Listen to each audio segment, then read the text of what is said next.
ब्रह्मचारी को खट्टी वस्तु, अधिक मीठी वस्तु, गरिष्ठ वस्तु, फूल गोभी, चावल, दही, कई ऐसी मूंगफली और ड्राई फ्रूट सब, ये सब बीमार की तरह भोजन ब्रह्मचारी का होता है। हल्का भोजन, सात्विक भोजन।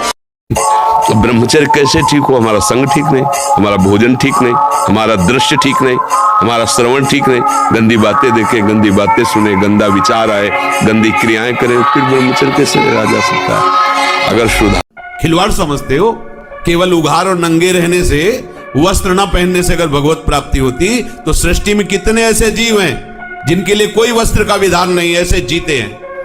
पानी पीने से केवल भगवत प्राप्ति, कितने जीव पानी पी के रहते हैं। फल खाने से कितने जीव फल खाते हैं, कितने जीव मिट्टी खा के रहते हैं, वायु पी के रहते हैं। कितने जीव ऐसे हैं जो जीवन में कभी संभोग नहीं कर पाते, क्या उनको भगवत प्राप्ति हो जाती? समझना होगा।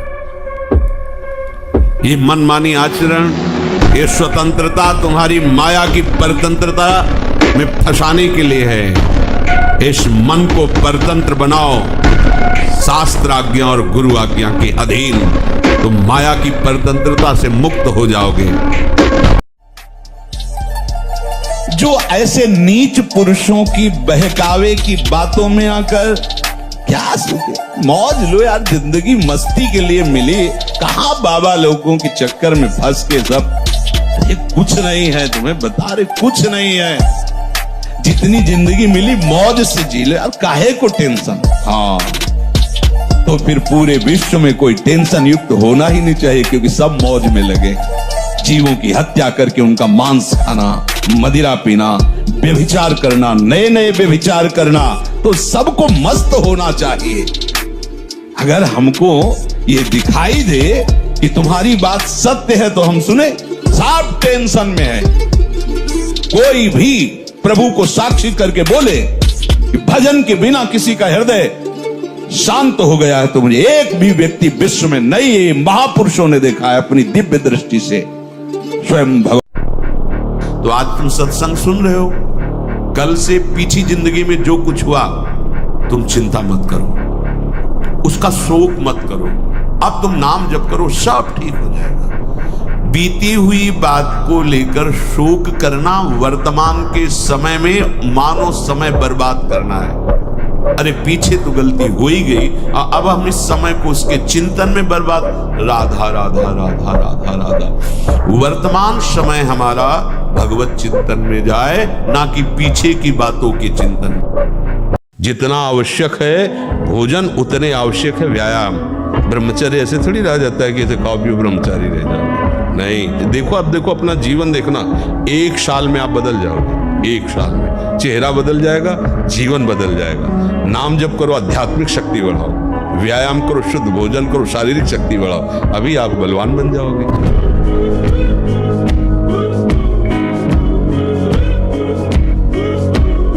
सच्ची कहता हूं, आप ऐसे निराश मत होना कि इतने दिन हो गए अब भी काम आता है। एक दिन वो समय आएगा कि तुम ऐसे छाती ठोक के कहोगे कि किसी की ताकत नहीं कि हिला दे।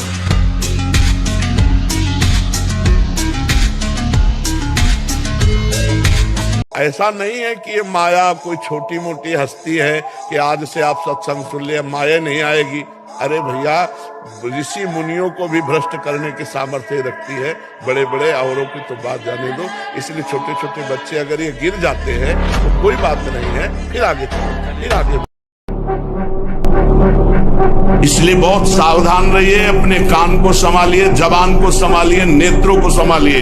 इन 3 से ही साधना बनती है और बिगड़ती।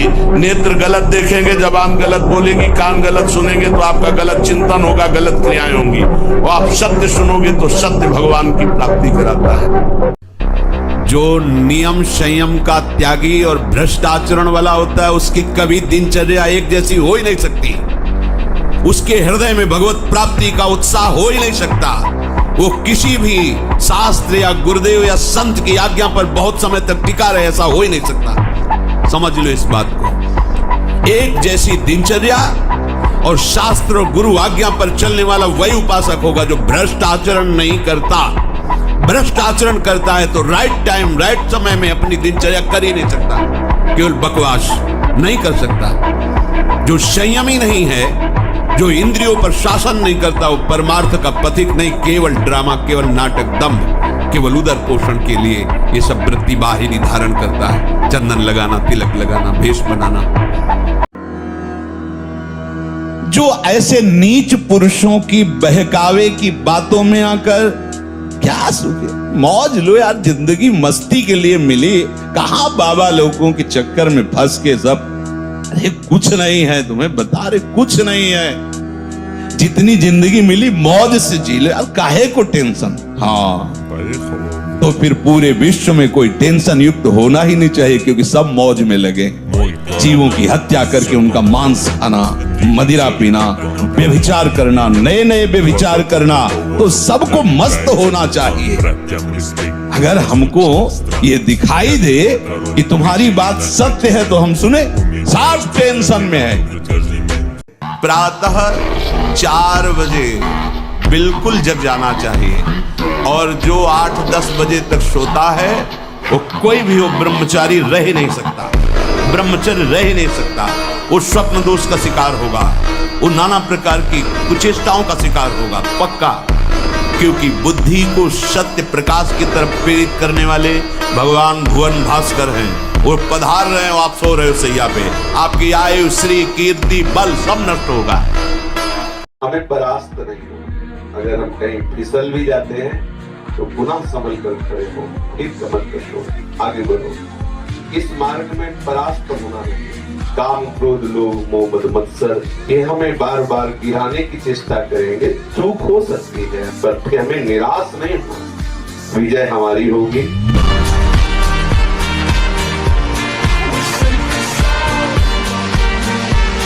कितने तनाव से युक्त है, और वो कह रहा है मैं ऐसी चेष्टा कर। तनाव मुक्त चेहरा जानते हो किसका होता है? जिसमें संयम होता है, जो सत्य मार्ग, वो तनाव मुक्त।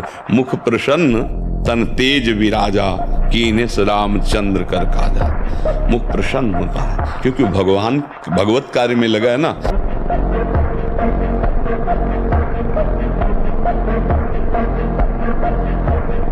ए बाबा जी ऐसे कर जी। उसने पहले पिस्तौल निकाली और सामने रखा, बोले इसको जानते हो? हम इतना तो जानते हैं कि ऐसे गोली चलती है। फिर उसने करोली चाकू निकाली, सामने रखा, बोला इसको जानते हो? काम का तीसरा निकालने के पहले हम इसको दिखा दे, कमंडल खोला, गंगा जल दिखाया, हमका इसको जानते हो? हमका तू है और हम है, और हाथ में गंगा जल लिया। हमका उठा पिस्तौल, दूसरा नहीं है, और चाकू उठा। अगर हमने संकल्प कर दिया तो अगर अभी नष्ट ना हो जाए तो बता, तुमने बाबा जी को तुम खिलवाड़ समझता है क्या? भोजन के समय आपको पानी नहीं पीना है। यह अभ्यास आपकी दिनचर्या में बहुत बाधा पहुंचा देगा। यदि आप भोजन के साथ पानी पीते हैं, गैस बनना शुरू हो जाएगी, कब्ज बनना शुरू हो जाएगा, आप परेशान हो जाएंगे। खड़े खड़े पानी नहीं पीना चाहिए। रात्रि में सोने के समय गर्म दूध नहीं पीना चाहिए। सबको एक महाभारत लड़नी होगी, सबको श्री कृष्ण को सारथी बनाना होता है अंदर, और ये युद्ध करना ही होता है।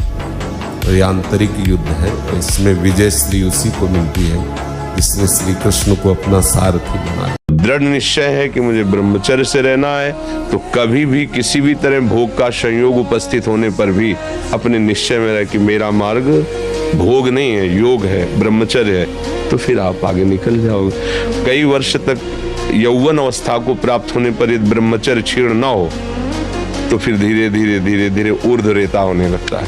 शांति, गंभीरता, आनंद, भजन में एकाग्रता, संकल्प में दृढ़ता, संकल्प सिद्धि, ये बहुत प्रकार की दिव्य लाभ वृत्तियां ब्रह्मचर्य से जागृत हो जाती है।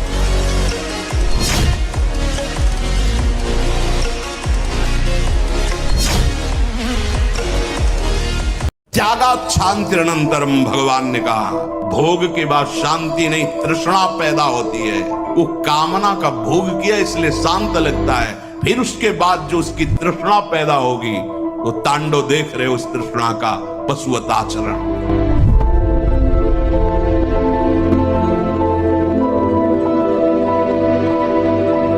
जिसे ब्रह्मचर्य रहना उसे नित्य सत्संग सुनना चाहिए। सत्संग ही एक ऐसा है जो तुम्हें उठा सकता है। संसार में आज तक किसी की भी उन्नति हुई है तो उसे सत्संगी कहते हैं। और ब्रह्मचर्य रहने के लिए कम से कम 2 बार सर्वांग स्नान अत्यंत आवश्यक है। उससे ब्रह्मचर्य को सहायता मिलती, शरीर की गर्मी नष्ट होती है और हमारे भाव में भी पवित्रता आती है। ये सबसे बड़ी क्रूरता अपने साथ तुम कर रहे हो। यदि हस्त क्रिया के द्वारा अपनी जीवनी शक्ति को नष्ट कर रहे हो, आपकी नस नाड़ियों से जीवनी शक्ति निचुड़ रही है, ये तुम्हारा नाश कर देगी। इस क्रिया से जितनी हानि उठानी पड़ती है वो हम वर्णन नहीं कर सकते। तो घबराने की जरूरत नहीं, गलत अभ्यास को अच्छे अभ्यास से मिटा देना है, कोई बड़ी बात नहीं। हम भगवान के अंश हैं, उनके बच्चे, हम कुछ भी कर सकते हैं। आप चलो तो, पर आप भजन न करो, विषय सेवन करो तो बात अलग हो जाएगी। सब नाम जप करो, गंदे आचरण मत करो, सब कुछ कर सकते हो। जब नारायण नर बन सकता है तो नर नारायण बनने में कोई संशय नहीं।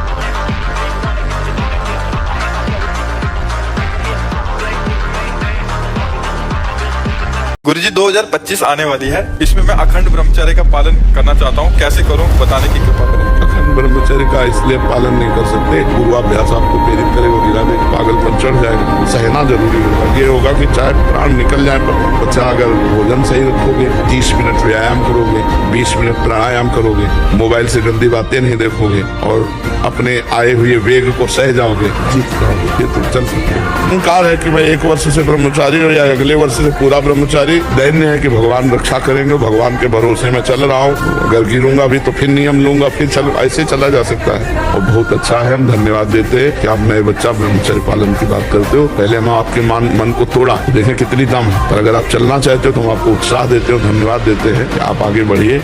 अब लोग प्रश्न कर देते हैं, 4 लोगों ने मिलकर के उसके साथ ऐसा ऐसा किया, ये किया, ये किया, भगवान कहाँ था? भगवान ने खेती दे दी है, बीज दे दिया, क्या बोना चाहते हो? जो बोगे वही काटोगे। तुम अल्पज्ञ हो, तुम क्या जानते हो?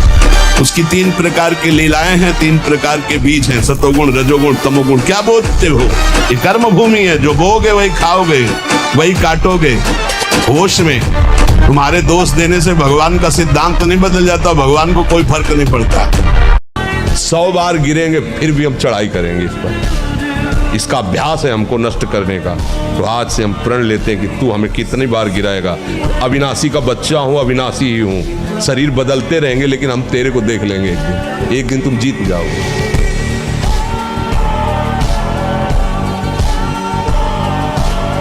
क्या है यहाँ सुख? कौन सा सुख है? ब्रह्म। अगर इसे भोग लूं तो मैं सुखी हो जाऊं। लाखों बार, करोड़ों बार भोग के देख लिया है कुछ? क्या हाथ लगा? फिर वही वासना, फिर वही तृष्णा। कह रहे हो मुझे माया पास है। अरे तुम खुद अज्ञानवश आसक्त हो रहे हो। कहाँ सुख है? कहाँ है? किसमें है? बताओ। अगर है तो तुम्हें तृप्त हो जाना चाहिए। ये हवन से, ये ताबीज बांधने से, ये घोड़े की नाल की अंगूठी पहनने से बुरा लगेगा सबको। कुछ नहीं होता, कुछ नहीं होने वाला। पापाचरण करो, पूरा 1 टैंकर तेल चढ़ा दो शनि भगवान में, पर तुम्हारा नाश करेंगे। क्योंकि वो तेल से प्रसन्न नहीं होते, वो हरि के शरणागत से प्रसन्न होते हैं। सब हरि के अनुचर हैं, सब हरि के अनुचर हैं। जहां कोई हारता है तहां वो निराशा अपने ऊपर ले आता है। नहीं, जो उत्साह संपन्न है, जो विवेकवान है, वो देखते हैं कि मैं कहां से हारा, कौन सा वो बिंदु है जहां मैंने चूक कर गया। विवेकवान तुरंत उसे संभालते, आगे चलते। फिर हार होती तो फिर हमें आगे बढ़ना है, ना कि हमें शरीर नष्ट कर देना है, ना कि हमें इतना चिंतन बिगाड़ लेना कि डिप्रेशन में पहुंच जाए। एक किसान भी खेती को सुरक्षित और तैयार करता है तो उसमें अच्छी फसल होती है। तुमने ब्रह्मचर्य को जाना ही नहीं। इधर उधर से हर तरह से भ्रष्ट आचरण आगे तुम्हारे आ जाएगा। अगर उठने में तुम्हें तकलीफ ना होने लगे, कहना तुम तो हमारी आत्मा हो, इसलिए हम तुम्हें प्यार से समझाते हैं। जैसे हम कहते हैं तुम ब्रह्मचर्य रहो। संयम एक बहुत बड़ा पावर है। सोचो कितना आनंद है उसके रोकने में, जिसके निकालने में आप आनंद समझते हो।